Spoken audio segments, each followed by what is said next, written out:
اس کے الفاظ دل پر مرہم رکھنے والے تھے۔ اس کا ہونا کسی شفا سے کم نہیں تھا۔ چند لمحے اس کو یوں ہی دیکھتا دستگیر سیاہ کوٹ اتار کر بونٹ سے ٹیک ہٹا کر اس کے عین سامنے آیا۔ اپنے سیاہ جوتوں کے سامنے اس کے سیاہ چمکتے شوز رکتے دیکھ کر اس نے چہرہ اٹھانا چاہا، مگر تب تک دستگیر اس کے کندھے پر اپنا کوٹ پھیلا چکا تھا۔ وہ جو سردی سے نبرد آزما ہو رہی تھی، اس پرسکون کرتی حدت پر چہرہ اٹھا کر اس کو دیکھنے لگی جس نے اپنی سیاہ آنکھوں کو جھکا رکھا تھا۔ I am sorry. نہ جانے کیوں کس جذبے کے تحت وہ خود کو پھر سے کہنے سے روک نہیں سکی۔ ٹھہر جاتی سانس کے ساتھ دستگیر نے آنکھیں اٹھا کر ان سنہری آنکھوں کو دیکھا جو آنکھوں میں ندامت اور دکھ لیے اس کو ہی دیکھ رہی تھی، مگر اس کی سیاہ آنکھوں میں دیکھتے ہی وہ سنہری آنکھیں تحیر سے صدمے سے پھیل گئیں۔ دستگیر، آپ کی آنکھوں کو کیا ہو رہا ہے؟ جس تیزی سے وہ اس کی جانب بونٹ سے ٹیک ہٹا کر بڑھی، دستگیر اس سے بھی زیادہ تیزی سے 2 قدم پیچھے ہوا۔ اس کی آنکھوں کا سفید حصہ خون رنگ ہو رہا تھا۔ کچھ نہیں، تم پریشان مت ہو، نظریں جھکا کر آہستگی سے کہتے ہوئے زخرف کو ٹھٹکا دیا۔ آپ مجھے بتا سکتے ہیں؟ اس کی اگلی بات پر دستگیر نے کسی قدر حیرت سے اس کو دیکھا۔ اس کے مجھے راز رکھنے آتے ہیں والے انداز پر دستگیر کے چہرے کو بے حد مدھم سی مسکراہٹ چھو گئی۔ وہ ہر تکلیف بھلا دینے کے فن سے آشنا تھی۔ گہرا سانس لے کر دستگیر نے اپنے قدم واپس اس کی جانب بڑھائے۔ مجھے کنڈیشنل نائٹ بلائنڈنس ہے، جھک کر اس کی سماعتوں میں اطمینان سے کہہ کر پیچھے ہوتے ہوئے اس کی آنکھوں کو دیکھنے لگا۔ اس کو امید تھی کہ اب یہ سنہری آنکھیں تحیر سے پھیل جائیں گی، مگر اس بار دستگیر مصطفیٰ غلط تھا۔ کب سے؟ اس کے سوال پر زخرف کے بجائے دستگیر کی آنکھیں تحیر سے پھیل گئیں۔ چند لمحے کے لیے وہ اس چہرے سے نظر ہٹا نہیں سکا۔ وہ اسے آج بار بار دنگ کر رہی تھی، اس کی دھڑکنیں روک رہی تھی۔ کئی سال سے۔ نگاہوں کا زاویہ بدلنے کے ساتھ 2 قدم پیچھے ہٹا کر اس کے ساتھ بونٹ سے ٹیک لگا کر کھڑے ہوتے ہوئے جواب آیا۔ اس کے جواب پر زخرف کو طویل چپ لگ گئی۔ ٹھنڈی ہوا اب اپنا زور کھو بیٹھی تھی۔ آپ نے کیسے اتنے سال گزار لیے؟ 10 منٹ کی طویل خاموشی کے بعد وہ اس سوال کو کہنے کے قابل ہوئی۔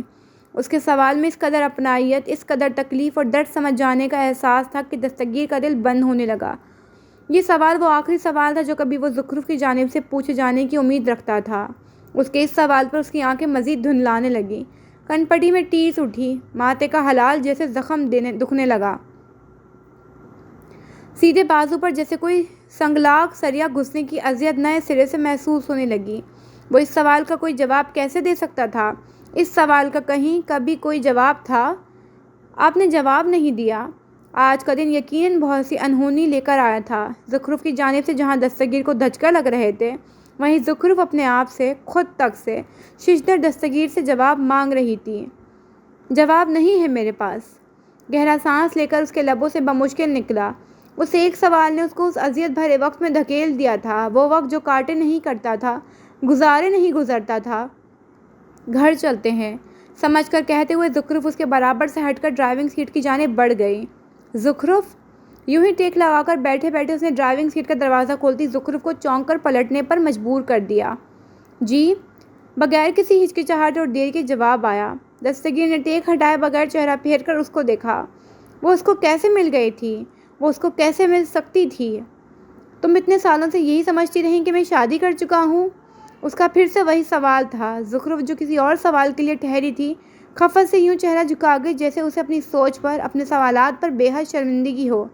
دستگیر ٹیک نہیں چھوڑ کر سنجیدگی سے اس کی جانب آیا۔ جی؟ اس کے لفظی جواب پر دستگیر کتنے ہی لمحے اس کو دیکھے گیا۔ بابا جان نے جب تمہیں مجھ سے شادی کرنے کا کہا تب بھی تم مجھے شادی شدہ سمجھتی تھی؟ اس کے اگلے سوال پر زخرف چہرہ نہیں اٹھا سکی۔ جی؟ وہ دستگیر کا دل اپنے الفاظ سے دکھانے پر خود تک سے نظریں نہیں ملانے کی ہمت کر پا رہی تھی۔ سوات میں جب ارمان مجھے گھر لے کر آیا اور تم نے بیماری میں میرا خیال کیا تھا تب بھی؟ اس کے آگے سوال پر زخرف سے جواب دینا مشکل ہونے لگا۔ کچھ کہے بغیر اس نے اس بات میں سر ہلا کر گاڑی کے دروازے کو مضبوطی سے جکڑ لیا۔ وہاں اگلی صبح جب تم نے میرے لیے وہ اتنا اچھا مزیدار ناشتہ بنایا تھا، کیا تب بھی؟ اس کے سوالات ختم ہونے میں نہیں آ رہے تھے، تب زخرف میں جواب دینے کی ہمت نہیں تھی۔ پیرس آنے سے قبل جب تم بے آرامی سے بیٹھ کر ساری رات میرا سر دبا کر مجھ پر آیتیں پڑھ کر پھونکتی رہیں تب بھی؟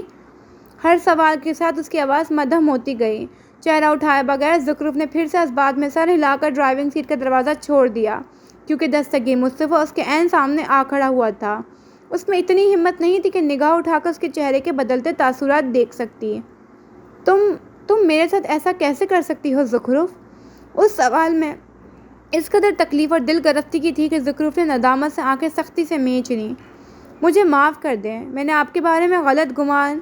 اس کی آواز میں نمی گھلنے لگی، ضمیر کا بوجھ اس کی گردن جھکانے لگا تھا، دل دکھنے کی تکلیف سے واقف جو تھی۔ تم ایسا سوچتے ہوئے، ایسا سمجھتے ہوئے بھی میری فکر، میرا ایسا خیال کیسے کر سکتی ہو، کیسے رکھتی آئی ہو؟ اس کی بات پر زخرف کا دل ٹھہر گیا۔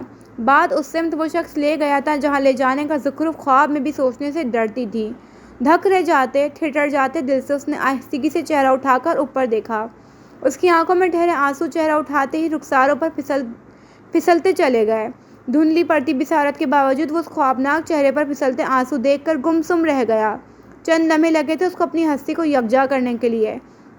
اس سے پہلے کہ وہ ہاتھ بڑھا کر اس کے بے مول آنسو سمیٹتا، زخرف کھلے دروازے سے ڈرائیونگ سیٹ پر بیٹھ گئی۔ دروازہ بند ہونے کی آواز پر اس نے چونکے بغیر چہرہ پھیرا اور آہستہ قدموں سے پلٹ کر پیسنجر سیٹ کی جانب بڑھا۔ چند لمحے وہ یوں گاڑی کی چھت پر ہاتھ رکھ کر چہرہ اٹھائے کھلا میں گھورتا رہا اور پھر دروازہ کھول کر بیٹھ گیا۔ زخرف نے گاڑی اسٹارٹ کرنے سے لے کر راستے پر دوڑاتے ہوئے ایک بار بھی دوبارہ چہرہ پھیر کر سامنے بیٹھے شخص کو نہیں دیکھا۔ اس کے سوال نے زخرف کو کہیں بہت اندر تک ڈرا دیا تھا۔ اس کے ساتھ بیٹھے شخص نے آنکھیں موند کر سر سیٹ کی پشت سے ٹکا لیا۔ شاید کچھ سوالوں کے جواب دینا سہل نہیں ہوتا۔ کچھ سوال کے جواب کبھی نہیں دیے جاتے، کبھی نہیں ملتے۔ وہ دل جو کچھ دیر پہلے تک زخمی ہو کر ٹھہر گیا تھا، زخرف کے مختصر ترین جواب پر سوگواری سے دھڑک کر دستگیر مصطفیٰ کو اپنے ہونے کا احساس دلانے لگا۔ اللہ نے زخرف کی صورت اس کو اتنی خوبصورت، اتنی دل کو آرام پہنچا دینے والی نعمت عطا کر دی تھی، اور وہ اس نعمت سے کب سے غافل تھا۔ کوئی عورت کیا زخرف کی طرح ہو سکتی ہے؟ کوئی عورت کیا دستگیر مصطفیٰ کے لیے زخرف جیسی ہو سکتی ہے؟ کیا کسی عورت کا زخرف جیسا ظرف ہو سکتا ہے؟ اس کے تیزی سے دھڑکتے دل کی ہر صدا سوالوں کے جواب میں انکار پیش کر رہی تھی۔ جواب انکار تھا اور دستگیر مصطفیٰ ایک عرصے سے غافل۔ وہ جو خود کو زمانوں سے بدبخت، بد نصیب سمجھتا آیا تھا، خدا کی حکمت اس کی دین سمجھ ہی نہیں سکا۔ قربت بھی نہیں، دل سے اتر بھی نہیں جاتا۔ وہ شخص کوئی فیصلہ کر بھی نہیں جاتا۔ آنکھیں ہیں کہ خالی نہیں رہتی ہیں لہو سے، اور زخم تمنا ہے کہ بھر بھی نہیں جاتا۔ وہ راحت جاں ہے مگر اس دربدری میں، ایسا ہے کہ دھیان ادھر بھی نہیں جاتا۔ ہم دوہری اذیت سے گرفتار مسافر، پاؤں بھی ہیں شل، شوق سفر میں بھی نہیں جاتا۔ دل کو تیری چاہت کا بھروسہ بھی بہت ہے، اور تجھ سے بچھڑ جانے کا ڈر بھی نہیں جاتا۔ پاگل ہوئے جاتے ہیں فراز، اس سے ملے کیا؟ اتنی سی خوشی سے کوئی مر بھی نہیں جاتا۔ آپ دستی کو اس زخرف کے ساتھ کیسے جانے دے سکتی ہیں؟ نیہا کی کال وہ 2 دن سے بدمزگی کے ڈر سے ہی نظر انداز کر رہی تھی، اور آج وہ خود گھر آ گئی تھی۔ چند پل تو وہ خاموشی سے اس کا لال بھبوکا ہوتا چہرہ دیکھتی رہیں۔ تم بھی جانتی ہو بیٹا کہ میں کچھ نہیں کر سکتی تھی، انہوں نے ہر ممکن لہجہ نرم رکھ کر کہا۔ نیہا سے ان کا پیار ہمیشہ سے لازوال تھا۔ اس کی تمام تر بدتمیزی اور بد تہذیبی کے کہہ بھی کہہ سکتی تھیں کہ ان کی بہن اور انہوں نے خود اس کو بیجا لاڈ پیار سے سر پر چڑھا رکھا تھا، مگر یہ بات ان کو سمجھاتا کون؟ خالہ، آپ میرے ساتھ ایسا کیسے کر سکتی ہیں؟ آپ کا بیٹا مجھے آس امید دلا کر یوں پیچھے نہیں ہٹ سکتا، میں اس کو پیچھے ہٹنے نہیں دوں گی۔ یہ بات آپ اچھی طرح اپنے ذہن میں بٹھا لیں۔ نیہا کا ایک ایک لفظ زہر کھن تھا۔ فیروزہ بیگم نے آنکھوں میں ڈھیر تفکر سے اس کو دیکھا۔ وہ اسے یہ بھی نہیں کہہ سکتی تھی کہ پاکستان جانے سے قبل جو کچھ دستگیر نے اس کو واضح اور دو ٹوک الفاظ میں کہا تھا، انہوں نے سن لیا تھا، مگر یہ سب نیہا کو بتانا بیکار تھا۔ وہ اس معاملے میں اب کر بھی کیا سکتی تھیں؟ تب جب دستگیر پر ان کا کوئی زور، کوئی بس نہیں رہا تھا۔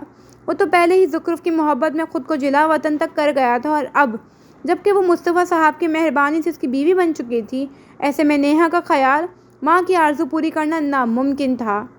اگر تم دستی کا دل جیتنا چاہتی ہو تو تمہیں خود کو بدلنا ہوگا نیہا، تم اچھی طرح اس کے مزاج کو جانتی ہو۔ کچھ سوچ کر کہتے ہوئے انہوں نے نیہا کو چونکا دیا۔ آپ کا دماغ تو درست ہے نا؟ میں یعنی نیہا کسی کے لیے خود کو بدلنے کا سوچوں بھی؟ اس کے قطعی انداز پر فیروزہ بیگم کا جی چاہا اپنا سر پیٹ لیں۔ وہ کسی نہیں ہے نیہا، وہ دستی ہے جس سے محبت کا دعویٰ تم اتنے عرصے سے کرتی آ رہی ہو۔ مکمل بدلنے کو تو تمہیں کوئی نہیں کہہ رہا، مگر کچھ تو خود میں بہتری لانے کی کوشش کرو۔ وہ واقعی میں چاہتی تھی کہ نیہا دستگیر کے سانچے میں خود کو ڈھالنے کی کوشش کرے، مگر وہ یہ بھی جانتی تھی کہ یہ محض ایک دیوانے کا خواب ہے۔ آپ کے کہنے کا مطلب مجھ میں کوئی بہتری نہیں ہے؟ اس کے چرٹک کر کہنے پر اندر آتی ردا نے چونک کر اس کے تیور ملاحظہ کیے۔ آپ تم خود ہی باتوں سے ٹھیک ٹھاک مطلب بھی نکالنے لگی ہو۔ بہت خوب۔ ردا کی مسکراتی آواز پر وہ ایک جھٹکے سے پلٹی، چہرہ اس کے تاثرات دیکھ کر تیزی سے سرخ پڑنے لگا۔ ردا! فیروزہ بیگم کی تنبیہ کو صاف نظر انداز کیے ردا اس کا چہرہ دیکھ رہی تھی۔ نیہا، میرے خیال سے اب تمہیں تھوڑا بڑا ہو جانا چاہیے۔ تم اچھی طرح شروع سے بھائی کی محبت کا مرکز جانتی ہو۔ ان کی محبت کا رخ شروع سے زخرف کی طرف تھا، اور جہاں تک مجھے یاد پڑتا ہے انہوں نے واضح الفاظ میں تم سے کہا تھا کہ وہ تم سے کبھی بھی شادی نہیں کریں گے۔ تو مجھے سمجھ نہیں آ رہی کہ اب جب کہ زخرف سے ان کی شادی ہو چکی ہے اور امی بھی کچھ نہیں کر سکتی، پھر تم کس سبب سے امی سے اتنی بدتمیزی سے بات کر رہی ہو؟ یہ بڑوں سے بات کرنے کا کیا طریقہ ہے؟ اگلے ہی پل سنجیدہ ہو کر ردا کا انداز صاف اور واضح تھا۔ نیہا نے ایک جھٹکے سے پلٹ کر فیروزہ بیگم کو دیکھا، جو چہرہ اٹھائے ردا کو دیکھ رہی تھی۔ آج سے پہلے ان کے سامنے اس نے کبھی اس طرح نیہا سے بات نہیں کی تھی۔ ردا، یہ کیا طریقہ ہے بہن سے بات کرنے کا؟ ان کے سخت لہجے پر ردا ان کو تعصب سے دیکھ کر رہ گئی۔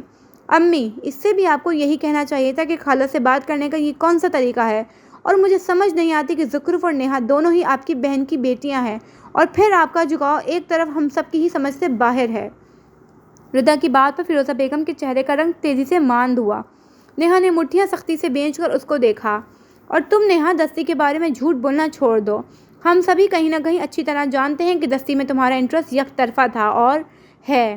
دستی شروع سے زخرف سے محبت کرتا آیا ہے، جس کے گواہ تمہاری فیروزہ خالہ بھی ہے، لیکن چونکہ ہماری امی نے تمہیں تاج کی طرح سر پر بٹھا رکھا ہے تو وہ یہ بات تمہیں کہہ نہیں سکتی۔ ردا کے صاف اور دو ٹوک سخت جواب پر نیہا کتنے ہی پل ساکن سی اس کو دیکھے گئی۔ چہرہ پھیر کر فیروزہ بیگم کو دیکھنے کی ہمت بھی نہیں ہو سکی، جن کا حال نیہا سے کچھ مختلف نہیں تھا۔ تمہاری زخرف دستی کے قابل نہیں ہے۔ دستی صرف میرا تھا، اسے اس مکار، عیار، گھٹیا لڑکے نے مجھ سے چھین لیا ہے۔ چیخ کر کہتی نیہا کو ردا نے افسوس سے دیکھا۔ جنون اس کے سوچنے سمجھنے کی صلاحیتیں کھا رہا تھا۔ تم بھی اچھی طرح جانتی ہو کہ زخرف کس قابل ہے۔ زخرف باکردار ہے، سچی ہے، محبت کرنے والی، احترام کرنے والی ہے، سخت بات کہنے والوں کو، دل توڑ دینے والوں کو پلٹ کر جواب نہیں دیتی۔ اس کو معلوم ہے کہ یہ جذبے انسان کا اپنا دل سیاہ کر دیتے ہیں، مگر تم اور تمہاری خالہ یہ بات سمجھ ہی نہیں سکتی۔ کہہ کر اس نے اپنی ماں کو پھیکا پڑتا چہرہ بے حد دکھتے دل سے دیکھا۔ نہ جانے زخرف سے ان کو کیا بیر ہے، نہ جانے زخرف جیسی اچھی لڑکی ان کو کیوں ایک آنکھ نہیں بھاتی۔ تمہارے باپ اور بھائی کے بعد کہ تمہارا دماغ بھی زخرف خراب کر گئی ہے؟ بمشکل اپنے ڈھہ جاتے اعصاب کو سنبھال کر انہوں نے سختی سے کہا۔ آپ اچھی طرح جانتی ہیں امی کہ زخرف کے ایسے کام نہیں ہیں۔ لوگوں کے کان بھرنا، غلط باتیں پھیلانا، جھوٹ بولنا، تہمتیں لگانا، ان برائیوں سے زخرف کوسوں دور ہے، اور یہ بات آپ بھی مانتی ہیں۔ خدا کا واسطہ ہے امی، بابا جان کو اور دستی کو مزید دکھ اور اذیت مت دیں۔ اپنی خود ساختہ نفرت کے پیچھے بس کہنے کے ساتھ ہاتھ جوڑنے کی کسر رہ گئی تھی۔ نیہا سرخ پڑتے چہرے کے ساتھ اس پر ایک قہر آلود نظر ڈال کر پیر پٹکتے ہوئے کمرے سے باہر نکل گئی، مگر ردا کو اس کی پرواہ نہیں تھی۔ آج اپنی ماں اور نیہا کی باتیں سن کر اس کا ضبط رخصت ہو گیا تھا۔ امی، آپ کو اس پر محبت نہ صحیح ترس نہیں آتا؟ آپ کے تمام مظالم کا جس نے پلٹ کر جواب نہیں دیا، جس نے آپ کی بیٹی کی حفاظت کے لیے خود کو الزام، بہتان اور بدترین زندگی کے حوالے کر دیا، اب اس لڑکی سے ایک ماں ہو کر کیسے اتنی نفرت کر سکتی ہیں؟ کوئی اتنا سخت دل کیسے ہو سکتا ہے امی؟ ردا کے الفاظ پر اندر آتی وردہ کا دل سوگوار ہونے لگا، جبکہ فیروزہ بیگم آنکھوں میں ڈھیروں سرخی لیے ردا کے تکلیف اور دکھ سے لبریز چہرے کو دیکھ رہی تھی۔ میں نے تو سنا تھا کہ مائیں اپنی اولاد کے لیے سب بھول جاتی ہیں، مگر آپ امی، آپ جانتے ہوئے بھی کہ دستی زخرف سے کس قدر محبت کرتا ہے، اپنی نفرت میں اتنا آگے نکل چکی ہیں۔ مجھے افسوس ہوتا ہے امی آپ پر۔ ردا کے الفاظ پر ان کے دل پر جیسے کسی نے چھریاں چلا دیں۔ ایک جھٹکے سے وہ اپنی جگہ سے اٹھ کر اس کے سامنے آئی۔ تم کچھ بھی نہیں جانتی ردا، تمہیں اس کے سبز قدم ہونے کا علم ہی نہیں ہے۔ اس نے میرے ہاتھوں سے میری اولاد کی طرح پالی گئی بہن چھین لی، وہ میری بہن کی اولاد کھا گئی۔ ان کی ساری باتیں، ساری دلیلیں بیکار تھیں۔ وردہ اور ردا نے بے یقینی سے اپنی ماں کو دیکھا۔ وہ نہیں جانتی تھیں کہ ان کی ماں اتنی توہم پرست عورت ہوگی۔ آپ مسلمان ہو کر ایسی سوچ رکھتی ہیں امی؟ مجھے آپ پر تعجب کے ساتھ افسوس بھی ہو رہا ہے، اس ایک بات کی وجہ سے جو خالہ اور مرتضیٰ چچا کا نصیب تھا۔ آپ زخرف جیسی مخلص اور قیمتی لڑکی سے نفرت کرتی رہیں، جس نے آج تک آپ کا برا نہیں سوچا، برا نہیں چاہا۔ آپ ایک بار، صرف ایک بار وردہ کی صورت کو غور سے دیکھ لیجیے گا، پھر میرے افسوس اور زخرف کی اذیت ناک زندگی کی سمجھ آ جائے گی آپ کو۔ گلوگیر لہجے میں کہتے ہوئے وہ تیز قدموں سے باہر نکل گئی۔ وردہ نے بھیگتی آنکھوں سے اس کو اپنے برابر سے نکلتے دیکھ کر ساکت کھڑی اپنی ماں کو تعصب سے دیکھا، جبکہ فیروزہ بیگم کرسی کا سہارا لے کر تیزی سے بستر پر بیٹھ گئی۔ ذہن میں جھکر سی چل رہے تھے، سب کچھ ہاتھوں سے سلک جاتا محسوس ہو رہا تھا۔